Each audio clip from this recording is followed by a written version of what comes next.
الحمد لله نحمده ونستعينه ونستغفره ونعوذ بالله من شرور أنفسنا ومن سيئات أعمالنا.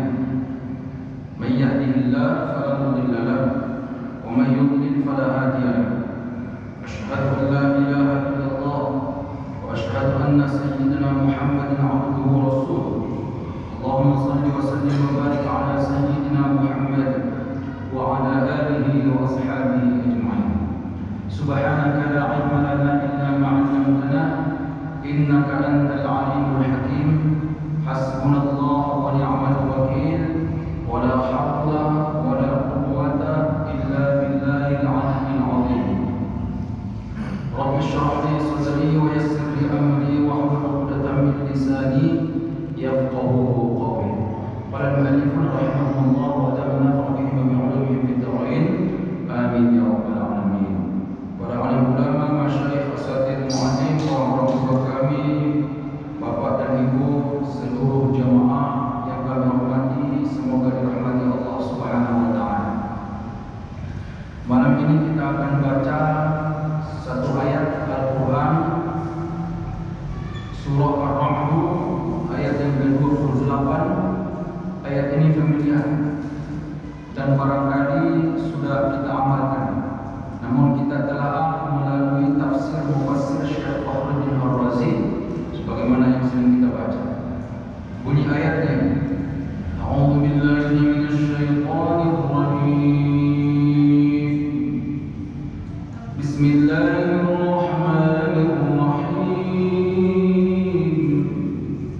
Alladzina amanu wa tatma'innu qulubuhum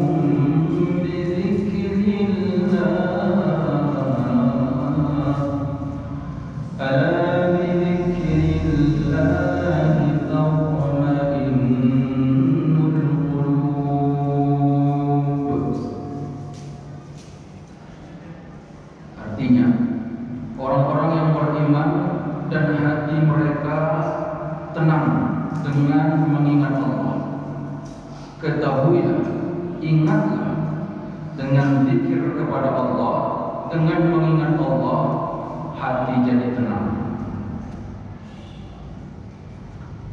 Kadang-kadang kita mikir, kenapa setiap kali pengajian yang dikaji tafsir, yang dikaji fikih, yang dikaji tauhid, yang dikaji tasawuf, bahkan berbagai macam pertemuan, selalu bahasanya tentang Allah, Allah, Allah. Balik lagi ikhlas sama Allah, balik lagi ibadah sama Allah. Apa enggak ada materi yang lain? Jawabannya, yang bisa kita capai maksimal di dunia ini hanya menjadi hamba Allah. Itu saja. Kalau mau jadi orang terhebat, nanti dapat pun status itu, pasti ada yang lebih hebat. Kalau mau cari jabatan tertinggi, masih ada ternyata jabatan di atas jabatan yang kita duduki. Atau paling tidak jabatan tertinggi yang kita anggap sudah dicapai, masanya sekitar 5 tahun atau 10 tahun misalnya. Ada prioritasnya. Kalau kita mau cari kekayaan, mungkin ibu bapak masih punya niat, punya cita-cita, punya planning. Tahun depan beli mobil yang paling terbaru, beli rumah yang paling mahal misalnya. Sampai kapan pun tidak bakal berakhir itu. Begitu sudah dapat mobil, rumah atau harta yang mau kita tuju, yang kita cita-citakan, selalu ada cita-cita yang kemudian timbul. Jadi nggak pernah maksimal. Enggak pernah maksimal cita-cita yang dikaitkan dengan dunia. Nah, cita-cita yang dapat dicapai secara maksimal hanya satu. Apa itu? Menjadi hamba Allah. Dan syaratnya tidak begitu banyak. Syaratnya tidak begitu sulit. Apa syaratnya? Syaratnya adalah menjadikan Allah sebagai Tuhan. Makanya ceritanya Allah aja. Bapak Ibu jemaah yang dimuliakan Allah Subhanahu wa taala. Jadi maksud saya begini, kadang-kadang kan ada orang yang sibuk, ngapain lagi ikut ngaji, ngapain lagi ikut baca sana sini, kalau ujung-ujungnya kembalikan ke Allah. Paling itu yang disampaikan Ustaz, memang kesana arahnya.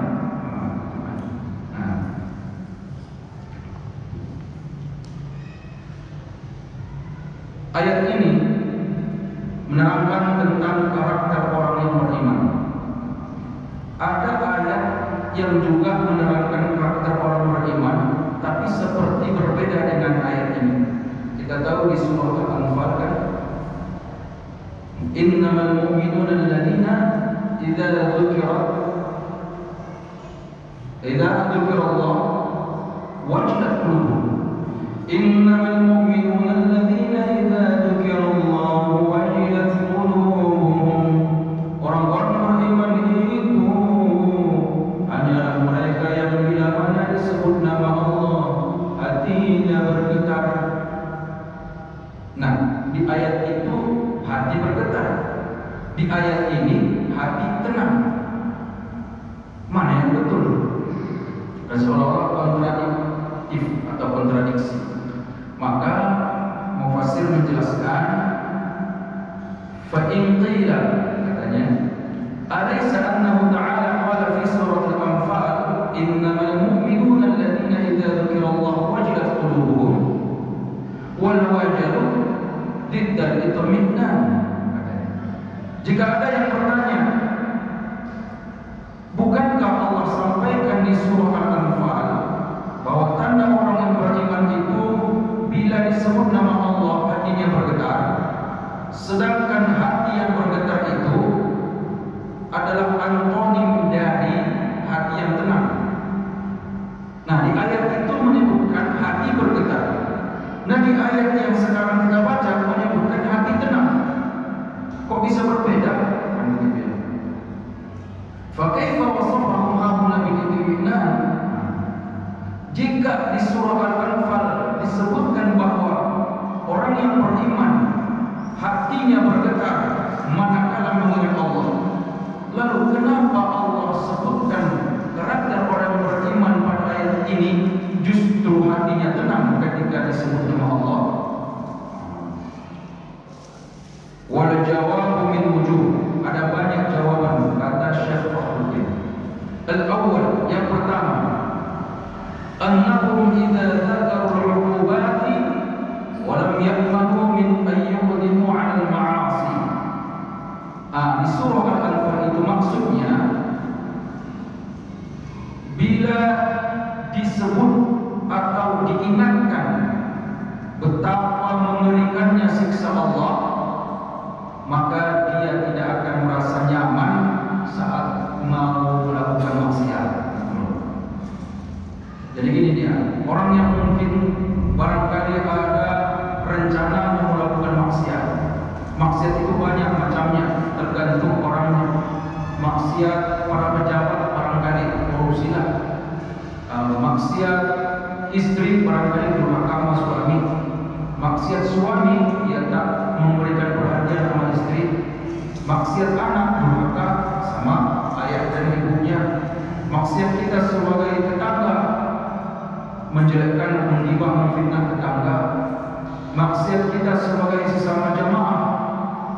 Maksiat kita sesama jamaah ada hasad, hasudnya. Banyak jenis maksiat itu. Nah, manakala kita mau melakukan maksiat itu, teringat atas siksaan Allah itu, tiba-tiba bergetar hati. Nah, itu maksudnya. Nah, pertanyaannya kembali ke kita masing-masing. Pernah tidak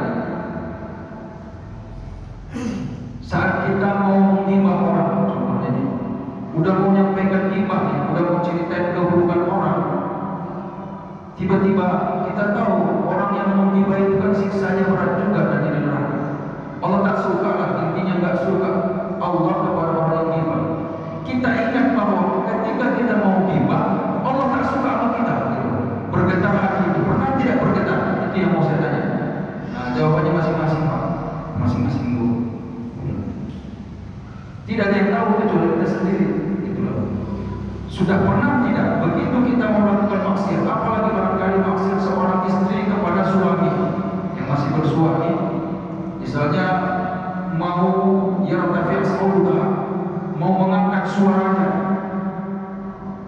mau menghardik suaminya, masalah orang bagaimana, masalah juga pulang tepat waktu, macam-macam ucapan boleh sampaikan, dan dia tahu durhaka sama suami itu sangat dimurkai Allah, kan begitu. Begitu dia ingat bahwa Allah akan murka kepada seorang istri yang durhaka sama suaminya, dia ingat kemurkaan Allah, tiba-tiba hatinya bergetar. Pernah tidak seperti itu? Itu yang layak ditanya. Kalau ditanya pernah tidak durhaka sama suami, atau mengucapkan kata-kata kasar sama suami, atau kalimat yang terlalu tinggi kepada suami, barangkali hampir rata-rata orang Medan pernah melakukan itu, kan gitu. Atau seorang suami lah sama istrinya, pernah tidak membohongi istri atau menyakiti hatinya, tidak peduli sama istri? Mungkin ya, mungkin potensial kita semua ini pernah, dengan kekurangan kekhilafan yang kita punya. Kalau itu pertanyaannya, mungkin pernah.